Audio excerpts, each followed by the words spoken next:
पुण्यात्माओं, जिस परमात्मा का नाम लेने से आत्मा गदगद हो जाती है और जिसको खोजते ऋषि मुनियों ने अपने शरीर समाप्त कर दिए, उनको प्राप्त नहीं हुआ, वो कितना सुखदाई है, कितना इम्पोर्टेंट है वो परमात्मा।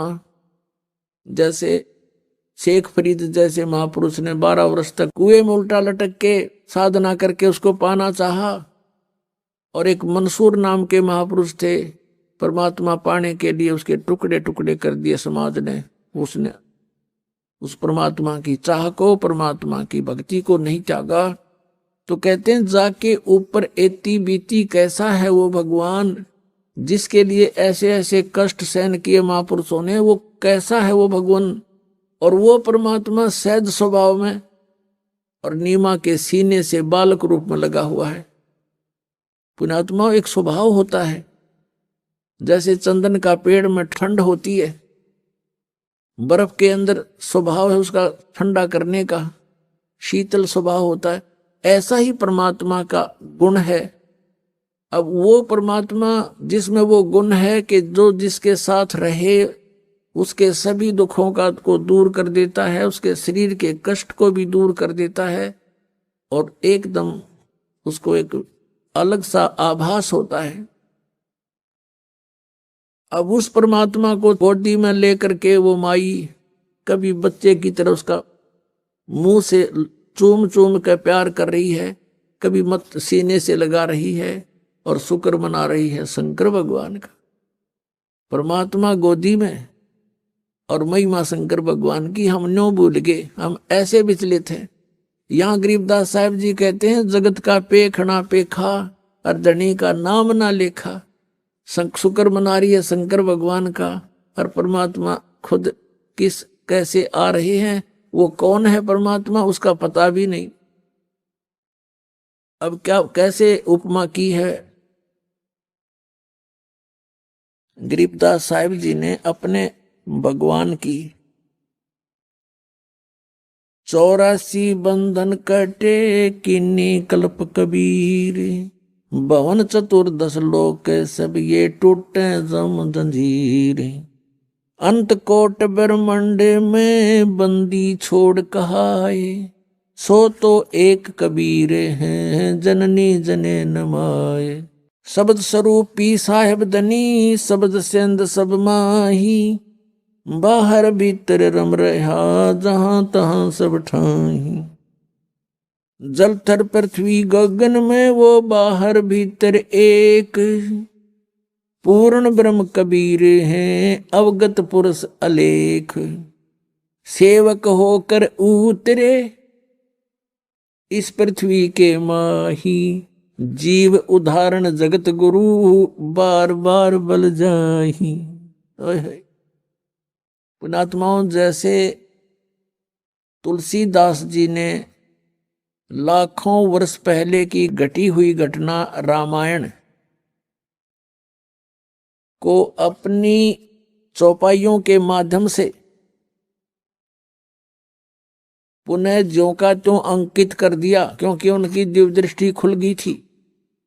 और इधर से आदरणीय गरीबदास साहिब जी को परमात्मा स्वयं लेकर के सतलोक गए, सब ब्रह्मांड दिखाए, ब्रह्मा विष्णु महेश के लोक दिखाए, और फिर वो ज्ञान उनके हृदय में भर दिया और उनकी दिव्य दृष्टि ऑन कर दी। आदरणीय गरीबदास साहिब जी की भी दिव्य दृष्टि ऑन कर दी, उनकी भी दिव्य दृष्टि खुल गई थी।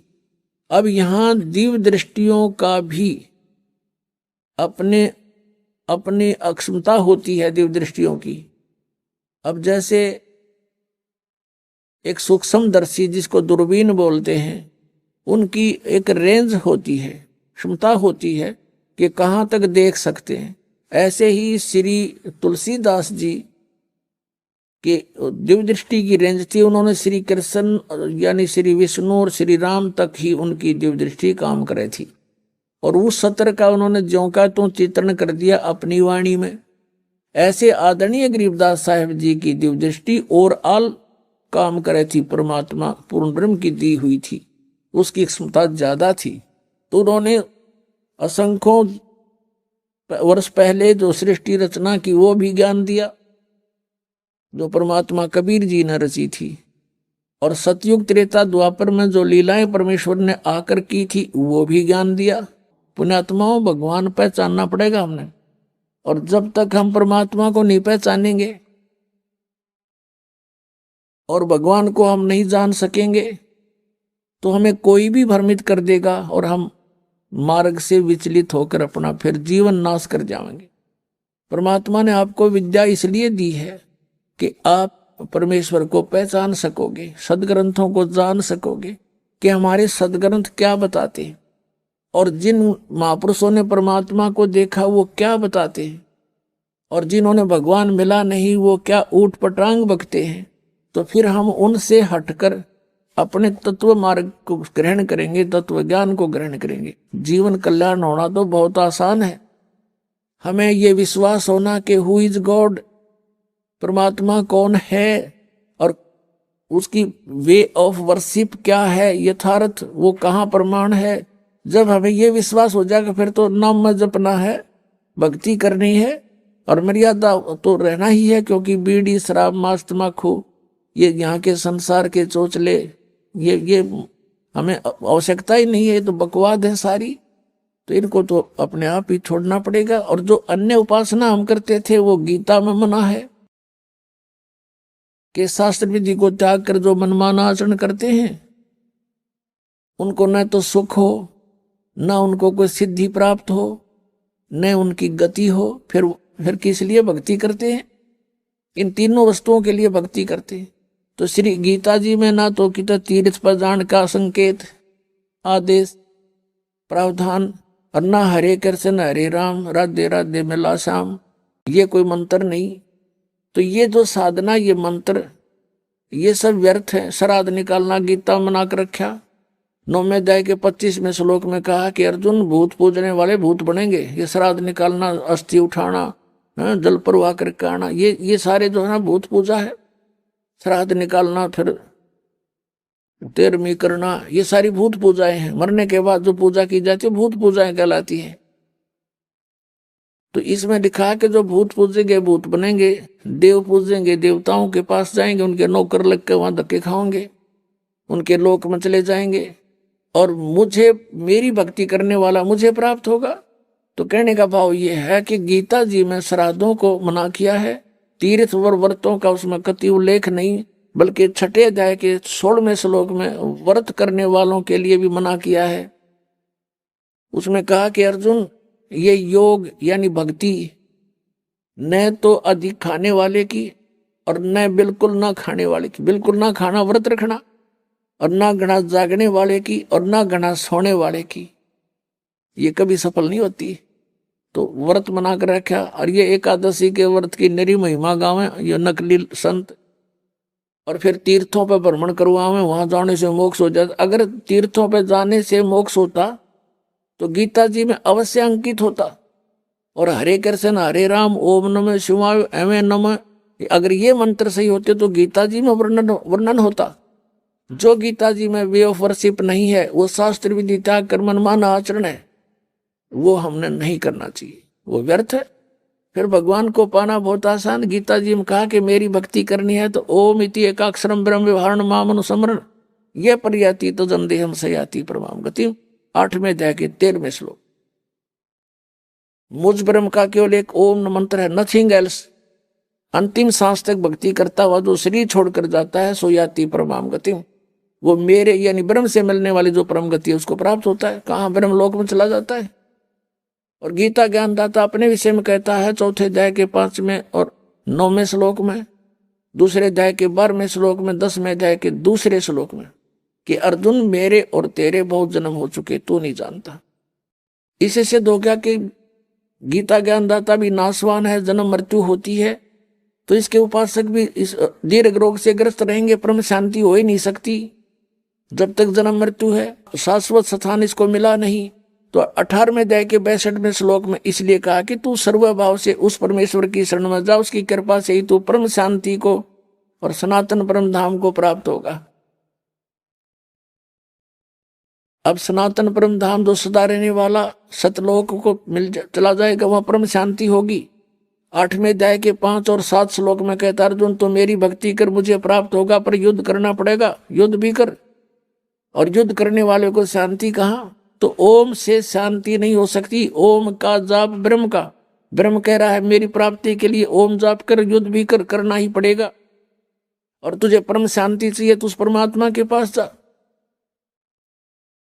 यहां कोई शांति नहीं है। उसके लिए क्या बताया 17वें अध्याय के 23वें श्लोक में कि ओम तत्सती निर्देश है ब्रह्मण तिरविद समर्थ है, सचिदानंद घन ब्रह्म का केवल एक ओम तत्सत, ये 3 मंत्र का जाप है, नथिंग एल्स, और कुछ नहीं। यही निर्देश है, फाइनल फैसला है। और पुण्यात्मा ओम तो ब्रह्म का, ये बिल्कुल, ये तो स्पष्ट है, यही मंत्र है। और तत् और सत ये सांकेतिक हैं, गुप्त हैं, कोड वर्ड है, ये दास बता सकता है, इस पृथ्वी पर किसी के पास नहीं है।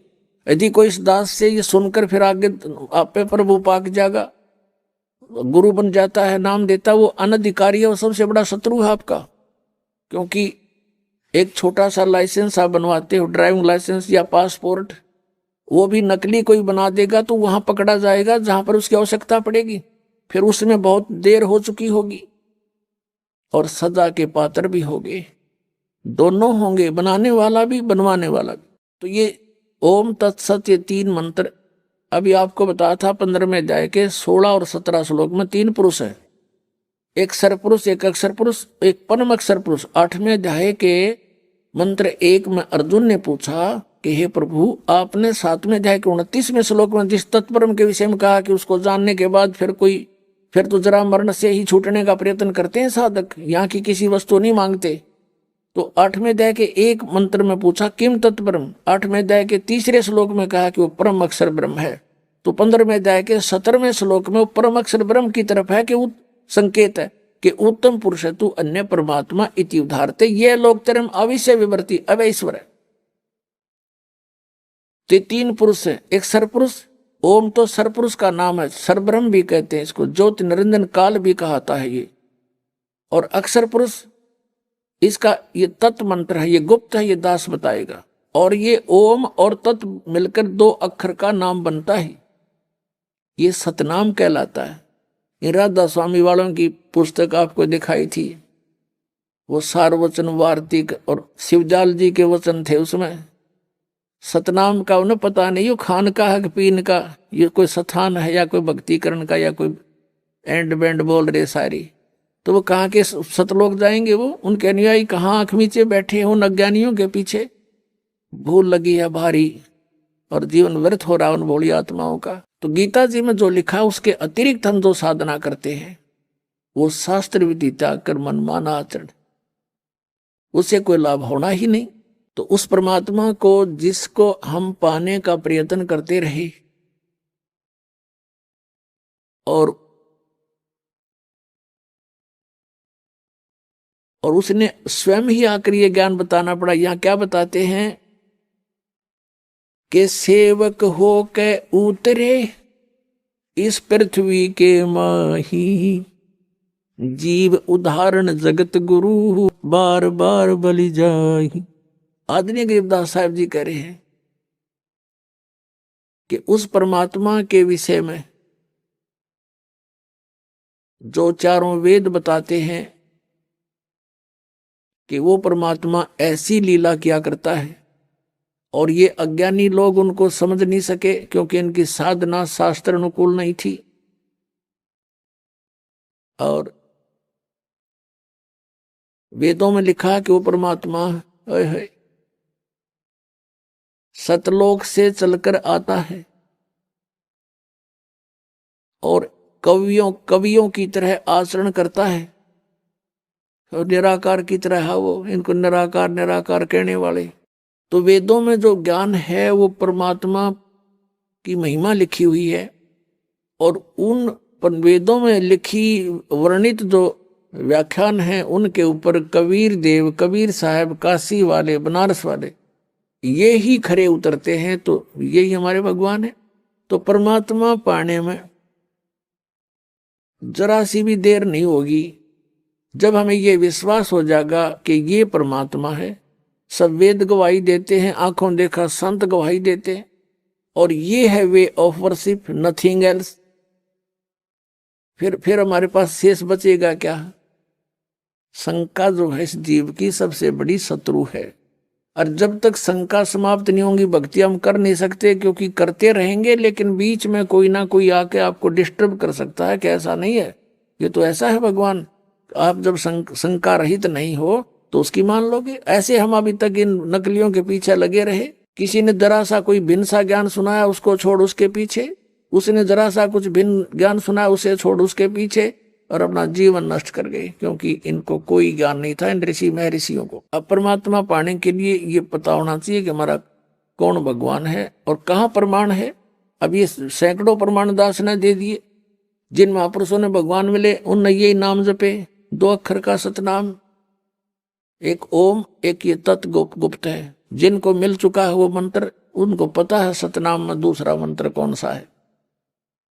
ये है 2 अक्षर का मंत्र और ये सतनाम है। राधा स्वामी वालों को सतनाम का कह का भी नहीं पता, ये कहाँ मोक्ष होगा। इसी कारण से शिवदयाल जी प्रेत बने और अपनी शिष्या बुक्की में बोल रहे हैं वो, पुण्यात्माओं को आंख खोलो, इतना विद्वान पुरुष आज परमात्मा ने ऐसी बुद्धि दे रखी है आपको। क्या क्या बना लिए हैं, हवाई जहाज बना लिए, इंटरनेट बना लिए, कंप्यूटर बना लिए। जो बनाना था वो अभी शुरू भी ना किया है। हमने केवल इस मनुष्य जीवन से ये डले नहीं डोने थे, हमने मोक्ष कराना था। और उसकी बहुत आसान तरीका, कोई विशेष इसमें कार्य नहीं, काम भी करते रहो, चलते फिरते उठते बैठते इस मंत्र का जाप करना है, नथिंग एल्स। बकवाद त्यागनी है। तो यहाँ क्या बताते हैं कि उस परमात्मा के विषय में, अब आंखों देखा वो संत जिनको भगवान मिले वो क्या कह रहे हैं, सेवक हो के उतरे, सेवक हो के उतरे, ऊपर तक आए नीचे उतरे, इस पृथ्वी के माही जीव उदाहरण जगत गुरु, बार बार बलि जाही। ऋग्वेद मंडल नंबर 9 सूक्त 86 के मंत्र 26-27 में, ऋग्वेद मंडल नंबर 9 सूक्त 82 के मंत्र 1, 2, 3 में, ऋग्वेद मंडल नंबर 9 सूक्त 20 मंत्र 1 में, ऋग्वेद मंडल नंबर 9 सूक्त 1 मंत्र 8, 9 में, ऋग्वेद मंडल नंबर 9 सूक्त 96 और मंत्र 16 से 20 में है, और भी अनेक स्थानों पे। और ऋग्वेद मंडल नंबर 9 सूक्त 94 94 के मंत्र 1 में ये स्पष्ट किया कि वो परमात्मा कवियों की तरह आचरण करता हुआ पृथ्वी पर विचरण करता है, घूमता है वो इधर उधर है, और सतलोक से चलकर आता है, दृढ़ अच्छे आत्मा को मिलता है और वो तत्व ज्ञान का उपदेश करता है। और परमात्मा स्वयं अपने सूक्ष्म वेद में कहते हैं, चारों युग में संत पुकारे, कूक कहा हम हेल रे, हीरे माणिक मोती बरसे ये जग चुगता ढेल रे। कि चारों युगों में वो उन संतों ने मेरी महिमा का गुणगान किया जिनको मैं मिला, और मैंने भी स्वयं आकर के ऊंचे स्वर में आवाज लगा लगा कर जनता को समझा। हीरे माणिक मोती बरसे, ये तत्व ज्ञान रूपी सत साधना रूपी अमृत हम बरसा रहे हैं, मोती बरसा रहे हैं। इनको ग्रहण करते नहीं है भोले भक्त, और ये डले ढो रहे हैं, ये जग चुगता ढेल रे। ढेल माने डले कंकर पत्थर इकट्ठे कर रहे हो, आन उपासना आन साधना के अन्य भगवानों की पूजा करके तुम डले ढो रहे हो, और हम हीरे मोती बरसा रहे हैं, इनको ग्रहण नहीं कर रहे, तुम निर्धन होते जा रहे हो। क्या बताते हैं, हमरा ज्ञान किन्हें ना सुनिया, ये पर भी लेन जात है दुनिया। कहीं पर आप देखते हो इन भ्रमित किए हुए अज्ञानी ऋषि संतों के द्वारा के फलाने स्थान पर कुंभ का पर्व होगा, वहां पर भी लगेगी, पर भी वो है इनकी 1 घंटा 1.5 घंटा स्नान का समय निर्धारित करते हैं किसी सरोवर तालाब या दरिया में, कि उसमें जो स्नान कर लेगा उसका बेड़ा पार हो जाएगा। ये कर रखा है ना ऐसा जुल्म। वहां बेड़ा पार नहीं बेड़ा गर्क होता है। कैसे होता है? एक समय हरिद्वार के अंदर हर की पैड़ियों पर ये पर्व भी लगी थी। स्नान का कुंभ के पर्व के ऊपर स्नान का समय निर्धारित किया था इन्होंने। वहां पर ये सभी त्रिगुण उपासक, रजगुण ब्रह्मा, सदगुण विष्णु, तमगुण शिव जी के उपासक, ये गिरी पुरी और नागा वैष्णो, ये कनपाड़े नाथ और बिना कनपाड़े, ये सारे वहां इकट्ठे हो गए स्नान के लिए। स्नान करने का जब समय आया, वहां क्या होता है, गिरी अलग ग्रुप में, पुरी अपने न्यारे ग्रुप में, नागा अलग से इकट्ठे हो जाते हैं, वैष्णो अलग से इकट्ठे हो जाते हैं। वहां से फिर स्नान करने के लिए चलते हैं अपने अपने मुखिया के पीछे। सबसे पहले नागा चले गए ऊपर भी नहाने के लिए, पर भी लेन मोक्ष प्राप्ति के लिए बेड़ा पार कराने गए थे नागा। सबसे पहले हर की पैड़ियों पर खड़े हो गए स्नान करने के लिए। पीछे से आगे ये सतगुण विष्णु जी के उपासक वैष्णो साधु आए। उन्होंने कहा, अरे नागाओ, पहले हम स्नान करेंगे, हम सर्वश्रेष्ठ हैं, तुम बाहर आओ, अभी स्नान नहीं करना तुमने। वो तैयारी पकड़ रहे थे स्नान करने की। नागा कहने लगे, नहीं, हम सर्वश्रेष्ठ हैं, हम त्यागी और बैरागी हैं, हम कोई वस्त्र तक भी नहीं स्तन पर रखते, हमको नी इच्छा फिरते हैं, हम सर्वश्रेष्ठ हैं, हम प्रथम स्नान करेंगे। अब वैष्णो साधुओं ने कहा कि तुम बाहर आ जाओ। नागो, तुम काहे के श्रेष्ठ हो? तुम नहाते ना धोते, राख लपेटे फिरते हो, सरड फड़ तुम टट्टी के हाथ भी नहीं धोते, और तुम काहे के श्रेष्ठ हो? बाहर आओ, हम प्रथम स्नान करेंगे। इस बात का दुख माना उन्होंने, नागाओं ने, और दोनों आपस में झगड़ा शुरू हो गया। वैष्णो साधुओं का, सतगुण विष्णु के उपासकों का, और तमगुण शिव जी के उपासक नागाओं का आपस में लठ बाज गया, झगड़ा हो गया। और वहां लगभग 25,000 ये त्रिगुणोपासक कटका मर गए वहां पर भी लेन गए थे। बेड़ा पार करान हो गया, बेड़ा गर्क। तो यहां परमात्मा कहते हैं, तीर तुपक तलवार कटारी, जमदड़ जोर बदावे हैं, हर पैड़ी हर हेत न जाना, वाजा करद चलावे हैं, काटे शीस नहीं दल करुणा, ये जग में साध कमावे हैं, और जो जन इनके दर्शन को जावे, उनको भी नरक पठावे। काटे शीस नहीं दल करुणा, और ये जग में संत कमावे हैं, हर पैड़ी हर हेत नहीं जाना, वाजा तेग चलावे हैं। हर की पैड़ी कहें, भगवान का स्थान कहो, भगवान की छाती पर ये कुकर्म कर दिया, 25,000 कटका मर गए। लेली पर भी टिंडे वहां पर, ये है इनके तीर्थ स्थान नहाने के। और किसी को मना करता है तो इन्होंने कहा, हमारी तो भावनाओं को ठेस पहुंचा दिया। अरे ये कोई भावना हुई? अब जैसे कोई बालक, कोई बिजली का तार टूटा पड़ा है, उसमें स्पार्किंग हो रही है, बच्चा उसको आतिशबाजी जानकर पकड़ने जा रहा है, और कोई बुद्धिमान व्यक्ति उसको देख रहा है, उसको भागकर उठाकर उस बच्चे को उसकी जान बचा देता है। बच्चा रोता है क्योंकि उसकी भावनाओं को ठेस पहुंचा है। वो तो उसको पकड़ना चाहता था, और उसको पता था बद्दर पुरुष को कि ये मर जाएगा, तो उसकी भावनाओं को वहां ठेस पहुंचाना अनिवार्य था। तो इस दास का उद्देश्य यही है, इसको अगर तुम ठेस मानते हो तो ठेस सही, पर तुम्हारी जान बचेगी ना, सारी बिरान मट्टी होगी आपकी, क्योंकि शास्त्र विरुद्ध साधना करके। तो यहां क्या बताते हैं, चारों युग में संत पुकारे, कूक कहा हम हेल रे, हीरे माणिक मोती बरसे, ये जग चुगता डेल रे। अब चारों वेदों में ये प्रमाण है कि वो परमात्मा अपन ऊपर सतलोक में रहता, तीसरे मुक्ति धाम में, और वहां से चलकर आता है गति करके, बिजली जैसी गति से। और जैसे विद्युत अपने आकर्षण वाली वस्तु पर गिरती है, ऐसे ही वो परमात्मा अपनी प्यारी उस श्रेष्ठ दृढ़ भक्त आत्मा को ही आकर मिलता है, वहीं आकर वो उपस्थित होता है। और फिर उसको ज्ञान सुनाता है, उपदेश देता है, तत्व ज्ञान से परिपूर्ण करता है। फिर वो प्यारी आत्मा आगे उनको परमात्मा से प्राप्त ज्ञान को जनसाधारण तक पहुंचाने की पूरी चेष्टा करता है। उनमें से कौन कौन है वो दृढ़ भक्त और अच्छी आत्माएं जिनको परमात्मा मिले इस कलयुग में? आदरणीय धर्मदास साहिब जी, आदरणीय मनुकदास साहिब जी, ये अरोड़ा जाति से थे, खत्री जाति से, किसान थे।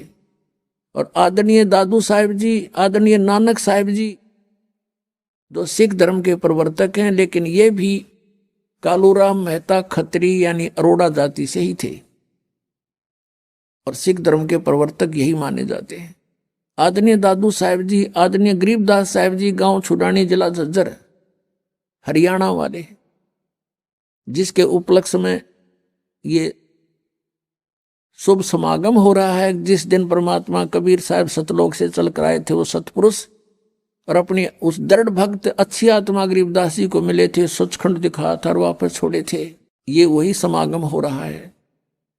आदरणीय गीसा दास साहिब जी, गांव खेखड़ा, जिला मेरठ, उत्तर प्रदेश वाले, इनको भी ऐसे ही मिले थे और 3 दिन तक इस गीसा साहिब जी का भी ऐसे ही स्थिति रही थी, बेहोश पड़े रहे थे। गरीबदास साहिब जी को भी 8-7 घंटे तक ऐसे ही मृत मान लिया गया था। और ऐसे दादू साहिब जी भी 3 दिन तक बेहोश पड़े रहे थे। ऐसे ही नानक साहिब जी भी 3 दिन तक उनको अंतर ध्यान कर दिया गया था, उनके शरीर को कहीं रख दिया गया था परमात्मा द्वारा, और सचखंड दिखाकर, सतलोक दिखाकर अपने से परिचित करके बेई नदी से लेकर गए थे, फिर वापस छोड़ दिया था। उसके बाद उस महापुरुष ने अपनी नौकरी त्याग दी, परमात्मा का प्रचार किया, 12 वर्ष तक घूम घूम के परमात्मा से प्राप्त ज्ञान का, और फिर 16 वर्ष तक बैठ के अपने घर पे साधना की। परमात्मा ने संकेत कर दिया था कि बहुत हो गया, अब अपनी भक्ति करो, पीछा छुटवाओ, अब आने दो समय, फिर देखेंगे। अभी सतनाम उनको दे दिया था आदरणीय नानक साहब जी को, लेकिन आगे ना देने को की प्रतिज्ञा करा दी थी कि किसी को नहीं बताना अभी, नहीं तो इन काल के दूतों नकली पंथों के हाथ में लग जाता है सतनाम 2 अक्षर का। आज इन्हें कह खगा भी को नहीं पता सतनाम है क्या, परमात्मा ने ऐसा गुप्त रखा और आपके लिए खजाना खोल दिया। अब इस एक सेंटेंस, एक पवित्र वाणी को आपके समक्ष सरलार्ज करने के लिए कितना उदाहरण देने पड़े।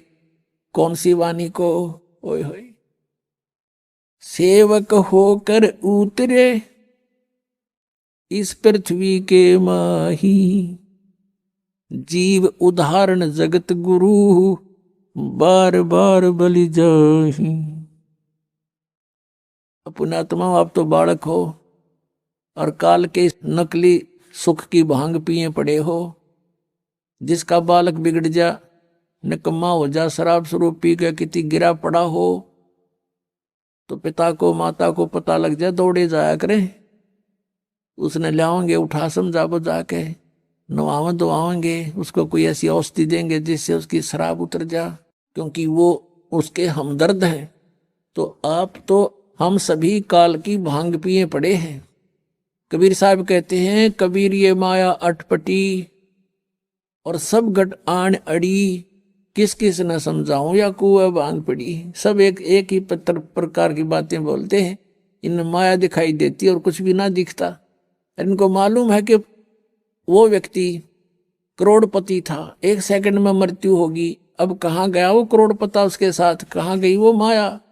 सर्व सोने की लंका थी वह रावण से रणधीरम, एक पलक में राज बिराजी फिर जम के पड़े जंजीरम। परमात्मा कहते हैं, भक्ति बिना क्या होता है, ये भ्रम रहा संसार। एक रति कंचन पाया नहीं रावण चलती बार, रतन एक रति कंचन 1 ग्राम गोल्ड भी नहीं प्राप्त कर सका, सारी सोने की लंका बना रखी थी, जाते समय कुछ नहीं लेकर जा सका। तो यहाँ हमने जीने के लिए जो आवश्यक वस्तुएं हैं केवल वही संग्रह करनी चाहिए। इसे ज्यादा हम करते हैं तो बकवाद कर रहे हैं, क्योंकि हमने सतलोक चलना है। सतलोक में वो सथाई सुविधाएं हैं, यह सथाई है ही नहीं। हम एक दूसरे को लूट खसोट करके कोठी बंगले बनाते हैं, मृत्यु हो जाती है तुरंत, और गधे बने फिरते हैं। जैसे एक गवर्नर था, हिमाचल प्रदेश और पंजाब का 2 जगह का चार्ज था और रिटायरमेंट के निकट आ रहा था। उसने सोची बुढ़ापे का समय हिली स्टेशन पर गुजारा करूंगा, वहां पर एक प्लाट ले लेता हूं पहाड़ों पर। वो प्लाट लेने के लिए 3 करोड़ रुपये, पहले 100 के नोट थे, ये छोटे नहीं बड़े नोट नहीं थे, 500 और 1000 के, उसमें 100 के नोट 3 करोड़ है। एक जीप में आवे, जीप में आवे को नहीं, इतने हो जाते। वो धर लिया हेलीकॉप्टर में, उसने बयाना देने गया था, प्लाट खरीदने गया था और साथ में परिवार साथ में आप बैठा जा था। वो इतने लोड में हेलीकॉप्टर क्रश हो गया, वो स्वयं भी मरा, परिवार मर गया, एक लड़का शेष रहा था, बाकी सब मर गए उस हेलीकॉप्टर में। और उन नोटा न गडरिए ठाए फिरे, गधे खावे भेड़ खाओ कागजान, और वो मर गया वहां पर। और फिर पता समाचार पत्रों में आया था कि 40 करोड़ रुपया उस टाइम, 40 करोड़, 100 के नोट 40 करोड़, एक बहुत बड़े हाल में नहीं आवे। और उसने बताओ अपने नीचे तय खाना बनवा रखा था, बेड थे घने, जो ये बोल रहे हैं इनको, इनके अंदर वो डाल रखे कपड़े दरा करते हैं, उसमें उनमें ठोक रखे थे। बता वो बना फटा, वो बनेगा किसी गधा, किसी कुत्ता, सुअर, बैल बन के पूरे करेगा जो लूट रखे थे, और वो जोड़ा जाड़ा यहीं रह गया। तो ये ज्ञान हमने सत्संग से समझना पड़ेगा। जब भक्ति करनी है, परमात्मा पाना है, तो आपने ये मर्यादा, इस नियम से रहना पड़ेगा। और आपको आवश्यकता कुछ वस्तु की होगी तो भगवान आपको अनायास ही देगा, आप देगा, आप इस मर्यादा से रहें। तो अब क्या बताते हैं कि आप जी ने इधर ध्यान कभी दिया नहीं जी, क्योंकि इधर ध्यान तो जब दे जब हमें कोई बताने वाला हो। हमें तो ये गुण गाएंगे, बजले रे भगवान, भगवान किसा भगवान निराकार, चलो भाई निराकार होगा। अब भगवान से हम मिलना चाहते हैं, हर भगवान निराकार बताते हैं, हमारी बुद्धि काम नहीं करे थी कि ये क्या बोल रहे हैं, बकवाद कर रहे हैं। अब जैसे किसी बेटी का विवाह करते हैं माता पिता, और उसकी माता बताती है, बेटा बेटी जिस लड़के से हम तेरा रिश्ता करके आए हैं वो ऐसा है ऐसा है, उसके पास ऐसी संपत्ति है, उनका ऐसा मकान है। तो रुचि बनती है बालक की। और कोई नो कह दे बेटी तेरा विवाह कर दिया और पति तेरा है ही नहीं, वो तो निराकार है, तो वह बता के गड्ढेगी वहां पर, वह क्या करेगी उस निराकार पति का। तो अब हम परमात्मा से मिलने की चेष्टा करते हैं और कहते हैं भगवान निराकार है। और ये राधा स्वामी पंथ वाले, धन धन सतगुरु पंथ सिरसा वाले, डेरे वाले, सच्चा सौदे वाले, और जय गुरुदेव वाले, और ये जनौद वाले, भिवानी वाले, एक राधा स्वामी पंथ समझो सारा ही। और इनका विधान है कि सतलोक में भगवान नहीं, सतपुरुष नहीं है, वहां तो चेतन ही चेतन है, चैतन्यता ही चैतन्यता है, प्रकाश ही प्रकाश है। और आत्मा उस प्रकाश में ऐसे मिल जाती है जाकर जैसे बूंद समंदर में, उधर डूब कर मरना हो गया, फिर कोई बात हुई है। तो ये विधान है, करोड़ों व्यक्ति डबो दिए इन अज्ञानियों ने, शास्त्र विरुद्ध साधना करा के काल के जाल में फंसा दिए।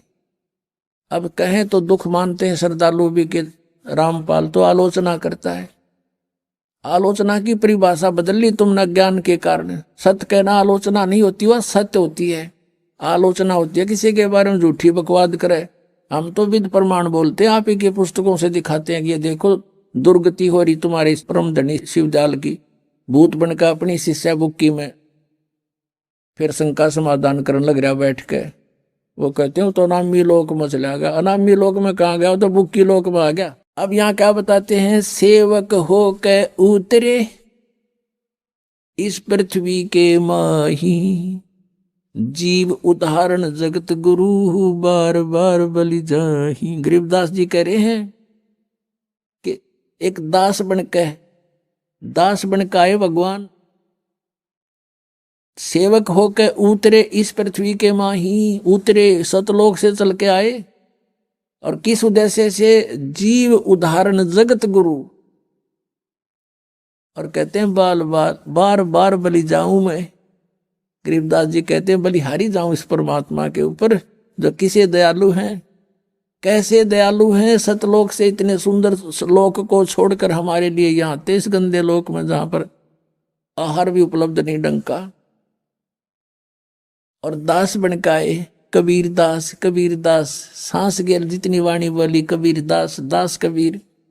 परमात्मा जब क्यों उन्होंने दास कहा कि हमने भी यदि सतलोक पाना है तो ऐसे ही हम अपनी क्रियाएं बनानी पड़ेंगी। यहाँ पर कोई भी जिसने अपने आप को स्वामी माना है वो पेटे हैं अंत में। किसी राजा को देख लो, इन हिरण्यकशिपु को देख लो और रावण को देख लो, भक्ति करना और साथ बकवास नहीं चलेगी। अब रावण जैसी साधना कोई नहीं कर सकता, अपने यहां से धड़ काट कर चढ़ा दी, भगवान के निमित्त समर्पित कर दिया। लेकिन कूठोड़ कुपात्र के स्थान कुपात्र को दे दिया, वो शीश सुपात्र को देता तो लाभ होता। शिव की उपासना तमोगुण की करके राक्षस कहलाया। गीता जी अध्याय नंबर 7 के श्लोक 12 से 15 में स्पष्ट किया है, तीनों गुणों की उपासक रजगुण ब्रह्मा सदगुण विष्णु तमगुण शिव जी की जो साधना करते हैं वो राक्षस स्वभाव को धारण किए हुए मनुष्यों में नीच दूषित कर्म करने वाले मूर्ख, वो मेरी भक्ति भी नहीं करते, गीता ज्ञानदाता कहता है। तो यहाँ क्या बताते हैं, सेवक होकर उतरे और इस पृथ्वी के माँ जीव उदाहरण जगत गुरु बार बार बलि जाम। जगत गुरु यानी सबका गुरु, सबको तत्व ज्ञान देने वाला केवल एकमात्र कबीर जी हैं और वही परमात्मा है। अब फिर बताते हैं वो कहाँ आए, काशीपुरी कष्ट किया उतरे अदर अधारे। अदर अधार यानी ऊपर तो नीचे आए। मोमन को मुजरा हुआ वहां जंगल में दीदारे। मोमिन यानी उस नीरू नामक मुसलमान जुल्हे को परमात्मा ने जंगल में दर्शन दिए, लहर तारा तालाब पर। अब उस परमात्मा का कितना सुंदर शरीर था। कोट कर्ण शशि भान सुध आसन अदर विमाने, परसत पूर्ण ब्रह्म को शीतल पिंड और प्राणी। अब परमात्मा का कहते हैं ऊपर आसन अधर विमान। सतलोक में तो उस परमात्मा का ऐसा शरीर है, करोड़ सूर्य करोड़ चंद्रमा, ऐसी शोभा है।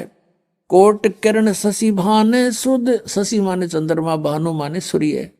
कोट किरण शशि भाने सुध वो आसन अधर विमाने। और वही परमात्मा फिर कहते हैं बालक रूप में, परसत पूर्ण ब्रह्म को शीतल पिंड और प्राण। कहते हैं माई का नीरू ने जब परमात्मा को सीने से लगाया, कहते उसके प्राण आत्मा में एकदम शांति छागी, जैसे बर्फ जले हुए पर बर्फ रख दी जाती है, एकदम शांत कर देता है। फिर क्या बताते हैं, गोद लिया मुख चूम कर हेम रूप झलकनते, जगर मगर काया करे जैसे दमके पद्म अनंत। उस माई ने उस बालक शिशु रूप धारी बालक को कहते हैं मुंह चूम्या, गोद में लिया। और परमात्मा का कैसा रूप था, हेम रूप झलकंत। हिम, हिम माने बर्फ। और परमात्मा कबीर जी बालक रूप में कैसा सुंदर शरीर था, कहते बर्फ जैसा सफेद शरीर। जैसे कोई कपड़ा लेने जाते थे ना दुकान पर तो यूं कहा करते, भाई स्नो व्हाइट कलर देना। स्नो व्हाइट माने बर्फ जैसी सफेदी वाला। तो यहाँ कहते हैं हेम रूप, गोद लिया मुख चूम के और हेम रूप झलकंत, हिम की तरह झलक रहे थे परमात्मा। और जगर मगर काया करे जैसे दमके पद्म अनंत। इतना सुंदर शरीर मालिक है, जगमग जगमग काया करे जैसे नरे पद्म चमक रहे हों, इतना सुंदर नूर था दाता का। फिर ये सा रूप दिखा के फिर अपने सिंपल बालक के रूप में हो गए। अब नीरू स्नान करके बाहर आया और नीमा उस बालक के प्यार में इतनी मदहोश हो गई थी, वो सब सुध बिसरा बैठी थी। बार बार कभी ऊपर को देख रही थी, कभी बालक के मुख को देखकर सो शुक्र बना रही थी, गद गद हो रही थी और झूम रही थी। अब उसने देखा कि नीरू ने अपना आइडिया लगाया कि पहले हम हिंदू थे, हमें बाई फोर्स मुसलमान बना दिया। अब हिंदुओं से हमारा लिंक नहीं, मुसलमानों में ऐसी अभी कोई हमारी पकड़ नहीं। अब हम इस बच्चे को घर ले जाएंगे, लोग कहेंगे कहाँ से लाए, हम कहेंगे कमल के फूल पे, लोग कहेंगे कमल के फूल पर बालक विराजमान हो ही नहीं सकता, ये झूठ बोल रहे हैं। और कहेंगे, पूछेंगे इनका माता पिता कौन है, उसके वापस देकर आओ, हमें पीटेंगे, छेतेंगे, हमें घर से बाहर निकाल देंगे, बच्चा भी छीन लेंगे, अनाथालय में दे देंगे। गुणात्माओं, परमात्मा के मार्ग में यदि आपने कदम रखना है तो इसमें अविश्वास नहीं होना चाहिए। जैसे क्योंकि बगैर ज्ञान के व्यक्ति तो कुछ भी बोल सकते हैं, वो कह सकते हैं कि कमल के फूल पर बालक हो ही नहीं सकता, वो रुक ही नहीं सकता। भगवान ने पृथ्वी रोक रखी बगैर किसी स्तंभ के, बगैर किसी सपोर्ट के, और ये घूम रही है खुद भी और वैसे भी घूम रही है ऐसे, तो परमात्मा क्या नहीं कर सकता। फिर भी आपको एक उदाहरण बताते हैं। इस दास को क्रोथा कांड के झूठे केस में जेल में कुछ समय व्यतीत करना पड़ा। वहां पर एक कर्मचारी था, यानी वार्डन था, जिस वार्ड में मुझे रखा हुआ था। तो वो आते थे, चर्चा करते थे, पूछते थे महाराज कारण क्या हुआ, सब उनको सच्चाई बताते थे। वो भी परिचित हुए सच्चाई से, एक सचमुच आपके साथ तो ये राजनीतिक षड्यंत्र है, हम भी अब बहुत महसूस कर रहे हैं। तो फिर ज्ञान चर्चा होती थी, तो हमने कहा कबीर इज गॉड, ऐसे ऐसे वो अवतरित हुए, कमल के फूल पर आए।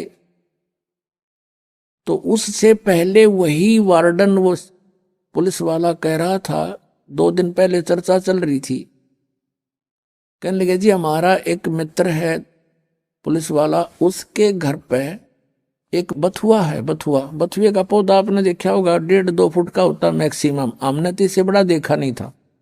वो बता रहा कि बथुए का पौधा 10 फुट ऊंचा है, 10-11 फुट, और नीचे से उसका पेड़ जो है तना लगभग 3-4 इंच मोटा है, और वो सदाबहार है, 12 यानी पूरे वर्ष वो हरा भरा रहता, उसके पत्तों का साग बनाकर खाया जाता है। अब हमने तो अविश्वास हुआ नहीं, भी होगा, हो सकता, कोई बड़ी बात नहीं। अब फिर एक दिन ये चर्चा चली जब इस दास के साथ के भाई परमात्मा कमल के फूल पर आकर विराजमान हुए, तो यहां आकर वो अड़ गया न, बोला जी यह बात नहीं समझ में आती आपकी, और सारी मान लेंगे, लेकिन कमल के फूल पर बालक कैसे रुक सकता, वो तो बिल्कुल पत्ते से होते।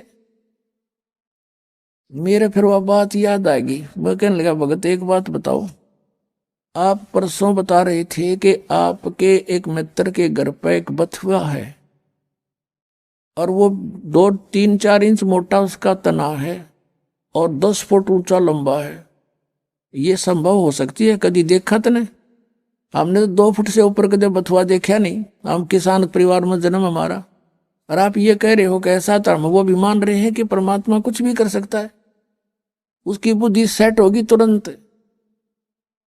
जब एक 10 फुट का बथुआ हो सकता है, तो क्या कमल का फूल इतना स्ट्रॉन्ग नहीं हो सकता जिस पर बालक लौट जाए? तुरंत मान गया, ने बोला जी हो सकता है, 100 बार हो सकता है।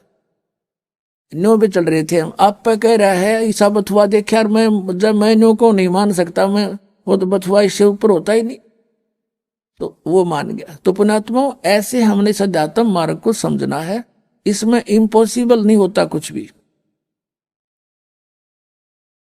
एक उदाहरण बताते हैं, कबीर परमात्मा का एक साधक था।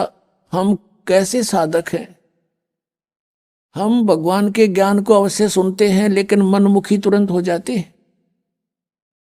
अब वो साधक घर छोड़ के बैठ गया जंगल में, उसमें पहाड़ पर जाकर बैठ गया, और वहां दिन रात भक्ति कर रहा था, साधना करता था। एक दिन वो क्या करता था, वहां से नीचे उतर कर आता था, एक सरोवर था नीचे, थोड़ा पहाड़ से नीचे की तरफ, पहाड़ी पर ही था, बना हुआ था, लेकिन वो और ऊंची पहाड़ी पर रहता था। वहां आकर स्नान करता था और जल भर ले जाता था अपना करमंडल में। एक दिन वो बीमार हो गया, इतना असहाय हो गया कि वो स्नान करने मुंह धो नहीं सकता था, और मुंह धोए बिना वो भगवान नहीं बच सकता था। इस तरह की अपनी अटकल बना रहा था। तो वो रोने लग गया बहुत बुरी तरह, हे भगवान, अब मैं मुंह धोऊंगा कैसे, मुंह धो नहीं सकता, आपको याद कैसे करूंगा, ऐसी तड़प कर रहा था। अब कहते हैं दारी मेरे संत की मोह से मिटे नहीं अंश। अब उसके लिए परमात्मा ने क्या किया, इतनी जबरदस्त वर्षा कर दी कि पूरी पृथ्वी पर जल ही जल हो गया, कम से कम 200 400 फुट ऊंचा। और फिर वो जल उस पहाड़ी के निकट पहुंचा जहां वो संत बैठा था। इतना निकट कर दिया वो जल कि उसने ऐसे देखा, अरे जल यहां आ गया, अरे वर्षा इतनी अच्छी होगी। और उसने फिर मुंह धोया, मुंह धो के पानी पिया। फिर उसने देखा कि ये तो सब कुछ नाश हो गया, प्रलय होगी। फिर उसको यह आकाशवाणी हुई कि तेरे लिए ये करना पड़ा मुझे। तब रोने लग गया, हे भगवान, मुझ पापी के लिए इतना अनर्थ हो गया, सारी जनता मर गई मालिक। कहते उसी एक्शन एज इट इज कर दिया, जो कहते हूं एज इट इज, जैसे जो जहां काम कर रहा था एज इट इज कलम पकड़ा थी तो कलम में पकड़ा बैठा वहां पर। तो यहां के बारे में कहते हैं, मौला थल से जल करे और जल से थल कर देत, साहेब तेरी साहेबी अब श्याम कहूं अक्सवेत। परमात्मा एक सेकंड के कुछ क्षण में भी पूरी पृथ्वी पर जल ही जल विनाश कर सकता है। और दूसरे अक्षर में जो का तू, आपको जैसे यहां बैठे हो ऐसा ही बैठा दे। आपका सपना सा याद भी ना हो मेरे गल बनी थी क्या। इतना सामर्थ्य परमात्मा में है। और हम इन अनाड़ियों के कारण, अज्ञानता के कारण, शास्त्र विरुद्ध साधना करने के कारण, ईश्वरीय परमेश्वरीय लाभ से वंचित रहने से हम ये सोच बैठे हैं ऐसा नहीं हो सकता, ऐसा नहीं हो सकता। और ये अगर मगर जो है, ये हमारे भक्ति मार्ग को समझने में बहुत बड़ी बाधा है। परमात्मा को के मार्ग में कभी भी अविश्वास नहीं होना चाहिए। एक कथा सुनाता हूं। इस दास को जब तक ये ज्ञान नहीं प्राप्त हुआ था, तब ऐसे ही कोई जैसा भी कोई ज्ञान देता उसको उसका सच्चाई लगता था हमें। हमारे घर पे हमारे किराए के ऊपर एक आर्य समाज का एक व्यक्ति रहता था। वो टीचर था, वो शास्त्री बताता था अपने आप को, और बहुत अच्छी नेक आत्मा था, बोलन बतलाने का स्वभाव ठीक था उसका। तो मुझे उपदेश प्राप्त हो गया। पहले जब हम चर्चा करते थे उससे, तो वो कुछ भी कह देता था, उसकी बात को मानते थे। वो महर्षि दयानंद का पुजारी था। जब दास को ये ज्ञान हुआ, सन 1988 में नाम प्राप्त हुआ, तो 1989 में एक वर्ष बाद दास ने क्या सोचा कि ये भक्ति बोध जो आपको देते हैं नित्यनेम करण की पुस्तक, ये छपवाई। इस दास ने कुछ पुस्तक छपवाई 2000 या जैसा भी, और वो छपवाई इसलिए थी कि गुरुदेव को दे देंगे और वो भक्तों को आगे फ्री बांटते हैं। अब वो जब वो ऊपर एक हमने पूजा सतल बनाया था 15 बाई 5.5 फुट का, गैलरी के ऊपर अलग से सेपरेट बना, और उसमें खिड़कियां लगाई थी। एक शीशा टूटा हुआ था, उस उन खिड़कियों के बाहर की साइड में लोहे की जाली लगानी थी। ये मच्छरों से बचाने की होती है ना जालियां, लोहे की जाली। तो ये दास से उसका साइज नाप के ले गया। वो थी, चौड़ाई तो थी 2 फुट 8 इंच, ऊंचाई थी 4 फुट। अब 2 फुट 8 इंच मैंने ऐसे 2 और फिर डैश ला के 8 इंच के ऊपर 2 डैश ला के अपनी इस इंजीनियरिंग भाषा में लिख रखी थी। वो तो आम आदमी भी ऐसे लिखता है। तो वो जा करके मैंने एक लोहे वाले दुकानदार से दे दी कि भाई ये जाली तैयार कर दे इस साइज की। मैं कुछ और सामान ले आता हूँ। स्कूटर ले रखा था मैंने, छोटा 2 व्हीलर।